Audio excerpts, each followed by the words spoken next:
How's it going, JD? Guys on YouTube. Just decided to throw this up. Me and the family went over to an auction. A few of them, different ones today. And first, I find it funny that, you will go up to look at a few knives and to find a few knives, and they think you're retarded, I guess. I'm not really sure, but I pretty much explained everything to everybody, and then they had no more to say to me about it. But this lady seemed like she knew what she was talking about. This is kind of something I've been looking for.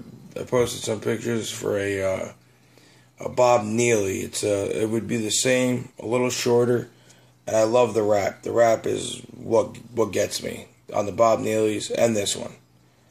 It's just cool as hell. Little design here, hard to see. I'll take some pictures of it, but I mean, you get the aspect of the whole deal.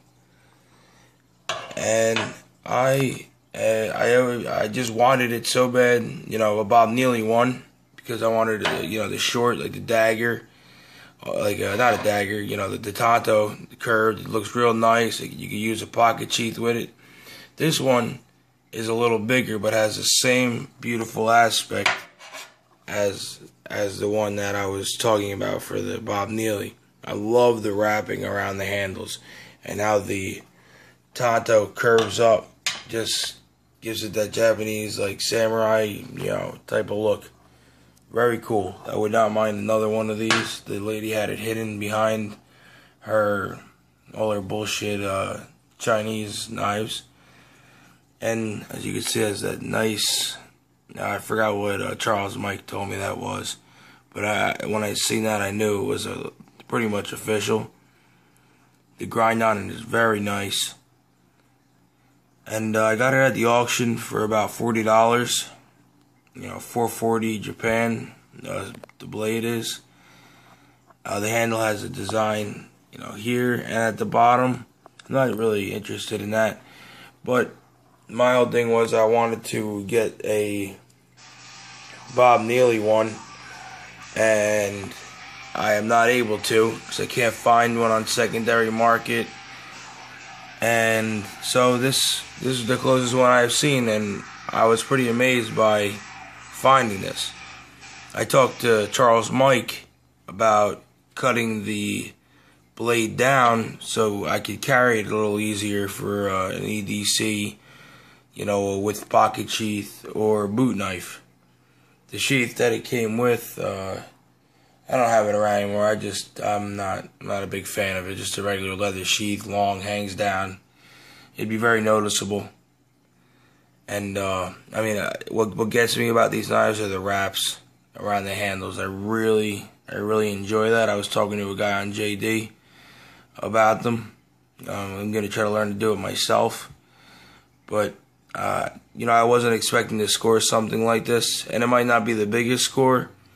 But for looking for the exact same thing, a little smaller, a little more curve in the blade, this will do just fine for my, I guess it's just going to be part of my collection. I don't think I'm going to do anything with it. I might hang it on my wall. But it's in great shape. There's no patina, no rust. The grind looks like, it's factory, like, sharpened. Does not look like somebody else destroyed the sharpen with it. And it says Fury 12398. I'm gonna look it up, now. I didn't get a chance to since I got home. But it is a beautiful knife. I really do like it. I wanted the Bob Neely, smaller one, but I mean, this is like right down there. My biggest debate now is I talked to Charles Mike, and he was gonna cut it for me, but I'm looking at it, and just the tanto, the edge is real nice, and I might just leave it the way it is. If you guys have any idea of what I could use it or how I could EDC it, that would be much appreciated. I hope you guys enjoy it. I could not believe I did find something like this at a flea market. I went down to English Town in Jersey, and I also went over to Keyport. They have a small one. That's where I actually got this one. And for any guys in Jersey, they said they'd do another one around Matawan train station, and the guy there does sell a lot of knives. And just a quick story, when I went over to English Town, The guy tried to bullshit his way through everything. The only thing he really had was a cold steel, but it was still said it was made in China, so I knew that was a fake. I even told him, and he got a little mad. And then he gave me a folder. It said made in USA, but it was a benchmark.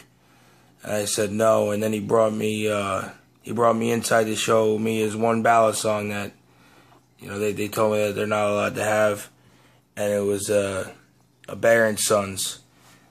Not even one of the good ones. It was like, it pretty much looked like a Metal Mark Balisong. That's what I told him. I was like, in my eyes, he used a different box for the knife. It was a Metal Mark Balisong. And I mean, you know, it was a great starter knife, but I mean, he was asking $40. They're listed for $20. And he was just bullshitting me the whole way. And, you know, at the end of all his bullshit, I let him know that I'm a knife collector, and I knew he was bullshitting me. And he kept on trying to just go forth selling me his crap. So that place, you know, English Town really didn't work out well. A lot of people were just against, like, you know, the laws state that they can't sell them, so they don't. He had one for, you know, if I was beginning, I might have bought it, but I had one just like it in the beginning, and he was pretty much lying to me about the box. But this lady, she had a lot of different knives that were made, you know, pretty much all around the world, actually. And this one was tucked in the corner, hidden from everybody, and I brought it up to her, and she showed it to me, and I thought it was a great score. Just wanted to share it with you guys. Again, it's a Fury 12398, and it's 440 Japan. If anybody has any info on this guy, I would love to hear from you. You could PM me on JD Ronin 0821, or you could just, you know, put a post on my YouTube channel. Hope you enjoyed this review, and I mean, I think it's a great score. I paid $40 for it, and in my eyes, the blade looks more than $40.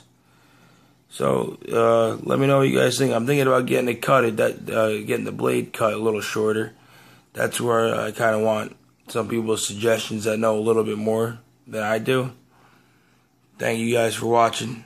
You know, have a good night, JD, and everybody on YouTube. Take it easy.